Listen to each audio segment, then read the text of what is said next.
Como les adelantábamos antes de la pausa, a partir de las 8 de esta mañana, en el MUBI de Montevideo Shopping se comenzará a desarrollar esta jornada Forjando el Porvenir, en la Agenda Educativa 2015 en adelante. Para lo que entienden las cámaras empresariales, debería ser una contribución de un espacio de diálogo y discusión sobre educación. Procuramos que las propuestas y estrategias presentadas sean herramientas de cambio. Esto está patrocinado por la UNESCO y la UNICEF. Recibimos a Gustavo de Armas, politólogo y sociólogo. ¿Qué tal? Buen día. Buen día, muchas gracias por la invitación. ¿En qué definición se siente más cómodo, la de politólogo o sociólogo? Yo creo que en las dos, Y un van poco ambas, esquizofrénico. Claro, pero además van ambas muy... Sí, van de la mano, son tiempo primas van de la hermanas. mano. Exactamente. Son dos disciplinas primas hermanas. Bueno, y a propósito de esa vinculación familiar entre estos dos conceptos, el presidente de la República dijo hace algunas horas ante una cadena española que había fracasado en su intento de mejorar o de reformar la educación. De hecho, no fue nada nuevo porque ya en algún momento había señalado aquel concepto, aquella figura de haber tirado la toalla, que se sintió solo y que se sintió solo aún en su propio partido. ¿Cómo debe ser considerado esto, además en este marco de año electoral? Bueno, los temas educativos siempre están en la agenda de debate político y en particular en nuestro país, yo diría en los últimos 3 años, quizás como en ningún otro momento desde la restauración democrática, la educación ocupa un lugar central en la agenda y eso hace que esté sometida a la competencia política. Yo creo que ese es el desafío.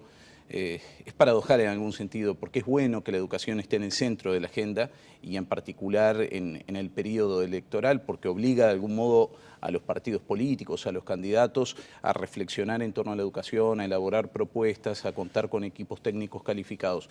Por otro lado, se corre el riesgo de que en la medida que una campaña electoral tiene una dinámica que lleva a buscar las diferencias, y es razonable porque los electores tienen que elegir visualizando diferencias entre partidos y candidatos, a veces esas diferencias pueden quedar exageradas en el campo de educación y eso tal vez conspira contra la búsqueda de los puntos en común o de acuerdo. De algún modo, por eso esta actividad que UNESCO y UNICEF hoy están auspiciando de las cámaras empresariales, lo que busca es, con especialistas que a título personal van a presentar perspectivas sobre educación, pero que reflejan distintas sensibilidades políticas del país, bueno, buscar puntos de acuerdo. Bueno, pero sobre lo que dijo Mujica... Bueno, es que en educación en estos últimos 3 o 4 años, en este periodo de gobierno, se intentaron generar acuerdos multipartidarios, que no es una tarea sencilla en materia educativa, porque los acuerdos multipartidarios tienen que soportar líneas de política que superen una administración de gobierno y por lo tanto exigen compromisos muy fuertes, no solo del lado del oficialismo, sino de la oposición también. Claro. No es sencillo, yo creo que hay pocos antecedentes en el mundo de acuerdos pluripartidarios donde se hayan sostenido a lo largo del tiempo políticas educativas. Sin embargo, esos pocos antecedentes son los que muestran quizás el mayor impacto, es decir, países que logran sostener líneas de política educativa por varias décadas. Bien, porque además la pregunta viene anclada en ese concepto que todos tenemos del presidente Mujica, su capacidad de diálogo. Esa actitud dialoguista fue la que permitió en su momento, al principio de la gestión, trazar algunos puentes con la oposición.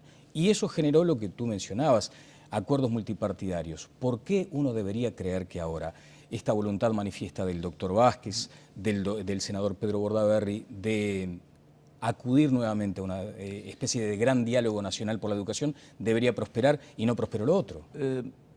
Yo creo que hay dos factores allí. Por un lado, probablemente en este momento el estado de conciencia en la opinión pública respecto a la necesidad de introducir algunos cambios, transformaciones profundas en la educación, en particular en algunos tramos de la enseñanza. Yo creo que allí hay un acuerdo bastante generalizado de que la educación media es el área más crítica del sistema educativo, no por el desempeño en particular de las autoridades o de los docentes, sino porque allí es donde se juega en buena medida el éxito de toda la trayectoria educativa. Es clave la educación media como segunda etapa de la educación básica.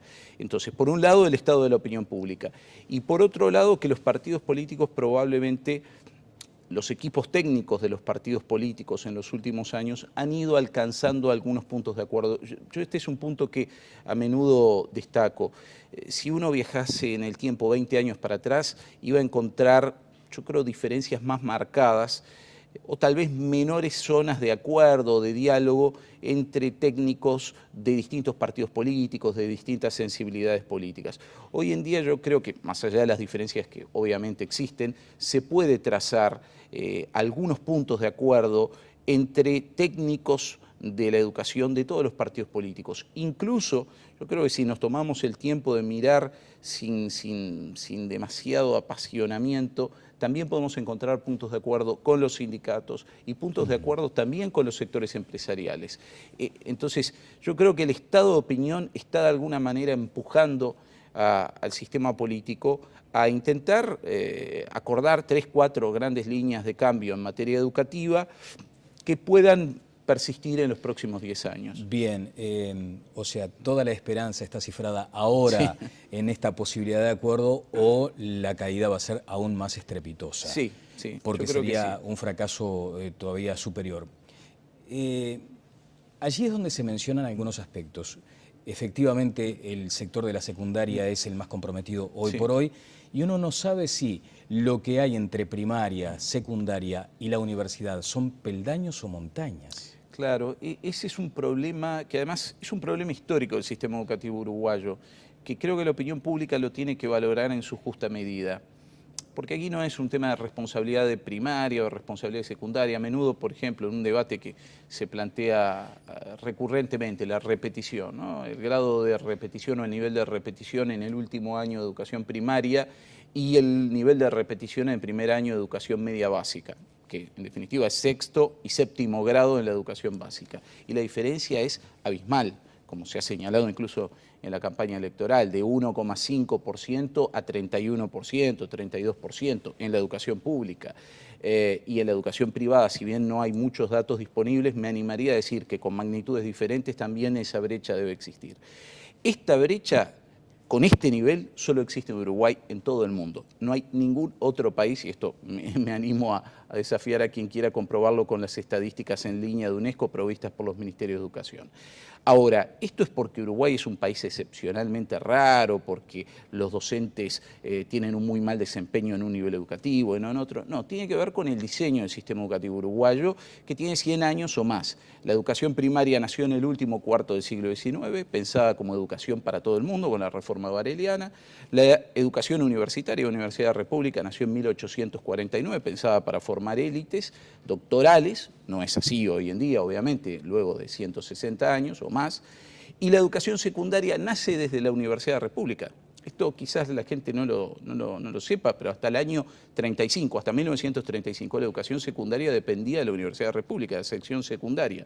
Por lo tanto, era un propedéutico, era una instancia para preparar a los futuros universitarios. No había sido pensada la educación secundaria en Uruguay como educación para todos. Y de hecho, esa es la novedad de los últimos 30 o 40 años, la explosión de la matrícula de educación secundaria. Si uno mira gráficas del aumento de la matrícula de educación secundaria en Uruguay entre 1980 y 2010, es impresionante. En un país que prácticamente no crece en términos poblacionales, la matrícula de educación secundaria se multiplicó varias veces. Hoy en día en toda la educación media tenemos cerca de 300.000 alumnos. 30 años atrás era una cifra muy menor. Y otro tanto ocurrió con todo el sistema de educación terciaria. Hoy tenemos 157.000 alumnos en toda la educación terciaria. Hace 40 años o 30 años teníamos 5 veces menos. Entonces, el gran desafío hoy es tener una educación básica que comprende 2 niveles, lo que conocemos como educación primaria y lo que conocemos como educación media o secundaria, sea general o técnica, que sea para todo el mundo, que todos puedan ingresar, progresar, aprender y culminar ese nivel educativo. Claro, o sea, partiendo de la base de la inclusión más amplia posible. Exactamente. Ahora, ¿no hay cierto riesgo de contradicción entre la inclusión masiva y la educación de calidad? Ese es un excelente punto, porque allí la experiencia internacional nos muestra resultados diversos. Los países, obviamente, o los sistemas educativos más exitosos son los que han logrado las 2 metas al mismo tiempo. Cada vez mayor inclusión y cada vez mayor calidad de resultados, concretamente aprendizajes. A menudo se cita el caso de Finlandia, y Finlandia, por lo menos medido con las pruebas PISA, más allá del debate que a menudo se genera en torno a la prueba PISA y reconociendo los límites de la prueba PISA, es decir, lo que mide y lo que no, y aquello para lo cual no fue pensada. Finlandia es un caso donde hasta la prueba del 2012, donde sí tuvo una caída importante y eso motivó todo un debate educativo en Finlandia, pero si uno mira la evolución de Finlandia en las últimas décadas, fue mejorando sus resultados educativos y al mismo tiempo cada vez incorporando más alumnos. Otro caso, para no ir muy lejos, es el de Brasil. Claro. Brasil en la prueba PISA ha mejorado significativamente entre 2003, 2006, 2009, 2012, y al mismo tiempo ha incorporado alumnos, ha incorporado niños, adolescentes y jóvenes al sistema educativo. Doy un dato en este sentido. En 1996, Brasil tenía algo así como el 20% de su población joven, 20 a 24 años, que había culminado la educación media superior, lo que sería el bachillerato acá, toda la educación media. Uruguay en ese momento tenía algo así como el 30, 36%, entre 30 y 35%, dependiendo de qué tramo de edad se tome.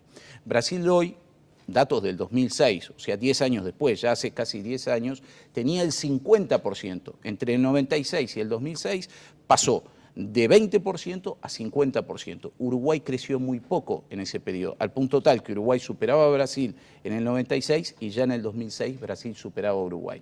Entonces Brasil logró incorporar muchísimos alumnos al sistema educativo y seguramente de los sectores de más bajos recursos y al mismo tiempo mejoró resultados. Bueno, las pruebas PISA que tú mencionabas se prestan para mil miradas por supuesto, e interpretaciones de toda naturaleza. Por supuesto. Hay una relativamente reciente que querría compartir contigo y con ustedes y se refleja en esta gráfica. El título es ¿Colegios públicos o privados? PISA analiza cuáles son mejores y nos instala al fondo de la tabla. Dice ni más ni menos que la mayor diferencia que registró esta medición es precisamente en Uruguay. Allí es donde se determina esa mayor diferencia entre los alumnos que acuden a la enseñanza privada y los que concurren a la enseñanza pública. En Uruguay o Nueva Zelanda, los alumnos de la privada aventajan a los de la privada en más de 3 años de escolarización. Un primer comentario sobre esto, Gustavo, porque después me querría detener en algunos que han surgido como consecuencia de esta gráfica. 2 o 3 comentarios muy rápidos. La enseñanza privada en Uruguay capta fundamentalmente a alumnos, niños, adolescentes, jóvenes que provienen del 20% de mayores ingresos de la población. Esto no quiere decir que no haya estudiantes de nivel socioeconómico medio o incluso bajo que asisten a la educación privada, porque la educación privada en muchos contextos, a través de becas o de otras políticas, permite incorporar a esos alumnos y desde luego a través del esfuerzo de la familia. Un apunte, sigue generando de cualquier modo esa gran seducción. Claro, o sea, parece que hubiera como una idea general de que está bueno ir a la enseñanza privada. Por supuesto. Ahora, el punto es el siguiente, toda la investigación empírica lo que muestra es que el factor más potente, no el único, que explica el desempeño educativo de los estudiantes es el contexto social del que proviene, el contexto sociocultural. Esto tiene que ver obviamente con el ingreso del hogar, pero fundamentalmente el capital educativo del hogar, el nivel educativo de los adultos de la familia, etcétera, etcétera. Entonces, el perfil socioeconómico de los alumnos condiciona mucho sus resultados. Si la educación privada capta a los alumnos de los contextos más altos, naturalmente van a tener mejores resultados que los de contextos públicos. O sea, en públicos. otras circunstancias socioeconómicas y culturales, un estudiante de la enseñanza pública aún podría rendir mucho más que él de la enseñanza privada. Por supuesto, y a ese punto voy, segundo comentario, cuando los resultados de Uruguay en prueba PISA o en la prueba CERCE de UNESCO realizada entre niños de educación primaria en América Latina u otras evaluaciones de aprendizaje estandarizadas que se han hecho en Uruguay, cuando se compara estudiantes de educación privada versus estudiantes de educación pública que pertenecen al mismo contexto sociocultural, por así decirlo, una escuela pública de Pocitos que recibe alumnos en buena medida de Pocitos y también de otros barrios, versus una escuela privada del mismo barrio, prácticamente no hay diferencias. O sea, asimilar contexto sociocultural, el desempeño de los alumnos en educación privada y en educación pública es muy parecido. Ahora, ¿por qué Uruguay en la prueba PISA puede tener una distancia tan grande entre público y privado respecto a otros países, la distancia entre público y privado? Tiene que ver con la segmentación del sistema educativo. En otros países, por ejemplo, en los países nórdicos, en los países escandinavos, la educación pública es predominante, o sea, más del 95% de los alumnos asisten a educación pública. Y no necesariamente los que asisten a la educación privada son los de más altos ingresos, sino que asisten a educación privada por la opción de la familia, por consideraciones religiosas o de otro tipo. Entonces, el perfil socioeconómico de un alumno de educación pública en un país escandinavo no es muy distinto al de un niño o adolescente escandinavo que asiste a la educación privada. Y además son sociedades también con niveles de desigualdad muy diferentes. Yo me salgo un poco de la agenda educativa. Si tú comparas el contexto sociocultural de un alumno de la periferia de Montevideo, para no nombrar un barrio en particular, versus un alumno de un barrio de la costa de Montevideo, vayan a una institución pública o a una institución privada, es totalmente distinto. O sea, en Montevideo, hoy menos que hace 10 años, por los niveles de pobreza que hoy hay respecto a los que había en 2003, 2004, luego de la crisis, pero si uno viaja en Montevideo en 20 minutos desde la costa a la periferia, es como que viajara entre dos países o entre dos regiones. No solo en términos de ingresos, de confort, de acceso a bienes y servicios, de capital educativo de las familias, incluso de pirámide demográfica. Son dos países, dos regiones, dos continentes distintos. Y eso se nota en la educación luego. Bueno, ayer planteábamos algo que puede llegar a ser casi que una simplificación absurda. Si es necesario docentes mejor preparados o mejor pagos. Esa dicotomía parece que no debería existir. Sin embargo, ¿cuál es tu opinión sobre ese punto? Yo creo que en primer lugar mejor preparados, porque cronológicamente en la vida de un docente eso es lo primero, la preparación de base, aunque, y esto es una obviedad para los docentes, uno nunca deja de estudiar en ninguna profesión, pero en particular menos en la docencia, donde debería estar más exigido a la formación permanente, a la formación en servicio, a la especialización continua. Entonces, de todas maneras, la formación de grado, los primeros 4 años, la formación de profesorado, de magisterio, de nivel de grado, es absolutamente clave. Y está primero en el tiempo, antes que se incorpore al mercado laboral como docente. Por lo tanto, yo creo que allí hay un primer desafío, siempre, en cualquier sistema educativo, la calidad de la formación docente y qué alumnos logra convocar la formación docente. Pero obviamente, para que los jóvenes de 17, 18 años se enamoren, más allá de la vocación, que desde luego es lo primero, también tiene que haber incentivos materiales e incentivos de carrera profesional, que no son solo los salarios. Quiero decir, no necesariamente los sistemas educativos que tienen mejores resultados del mundo son los que tienen los salarios más altos en relación a su Producto Interno Bruto per cápita. Nuevamente menciono algunos de los países escandinavos que están en el centro del debate a menudo por sus resultados en la prueba PISA o en otro tipo de evaluaciones de esta naturaleza. Si bien obviamente en esos países los salarios en relación al ingreso medio de la sociedad son altos, lo son menos que en otros países desarrollados que tienen peores resultados en PISA. Bueno, pero les ofrecen posibilidades de seguir avanzando durante toda su vida profesional en términos de salario y de formación. Bueno, hay algunos aspectos ahora que han trascendido también, creo que a través de este trabajo. La UNESCO ha detallado que un 10% del gasto mundial en enseñanza primaria, en este caso, se pierde en educación de mala calidad.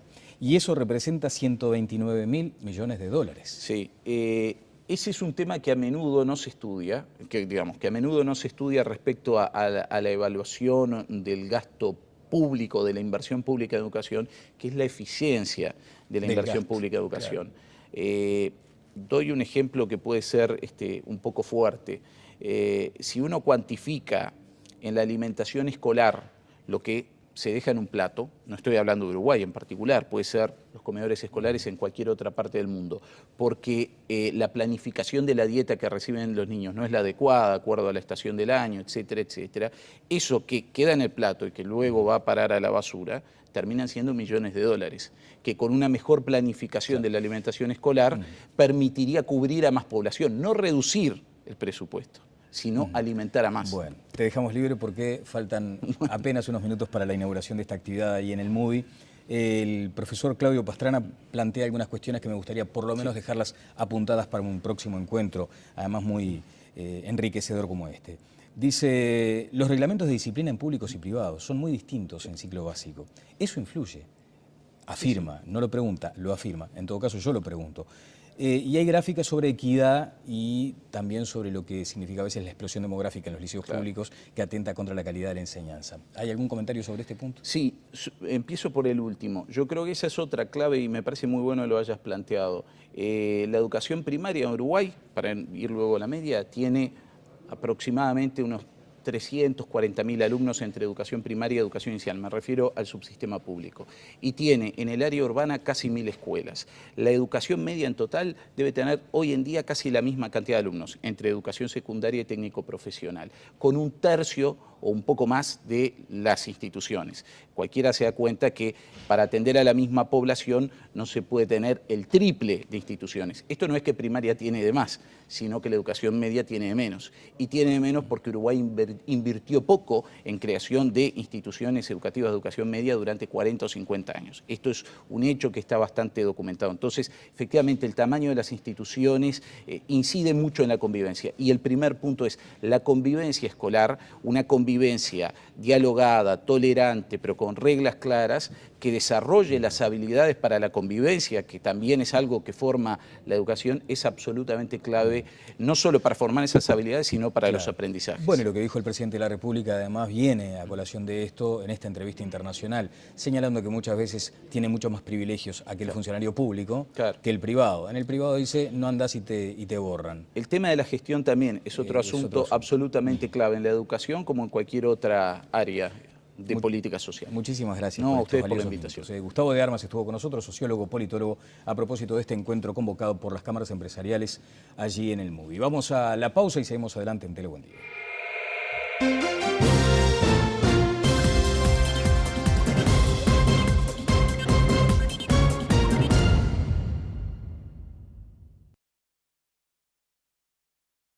De esa vinculación familiar entre estos dos conceptos. El presidente de la República dijo hace algunas horas ante una cadena española que había fracasado en su intento de mejorar o de reformar la educación. De hecho, no fue nada nuevo porque ya en algún momento había señalado aquel concepto, aquella figura de haber tirado la toalla, que se sintió solo y que se sintió solo aún en su propio partido. ¿Cómo debe ser considerado esto, además en este marco de año electoral? Bueno, los temas educativos siempre están en la agenda de debate político y en particular en nuestro país, yo diría en los últimos 3 años, quizás como en ningún otro momento desde la restauración democrática, la educación ocupa un lugar central en la agenda y eso hace que esté sometida a la competencia política. Yo creo que ese título personal van a presentar perspectivas sobre educación, pero que reflejan distintas sensibilidades políticas del país, bueno, buscar puntos de acuerdo. Bueno, pero sobre lo que dijo Mujica...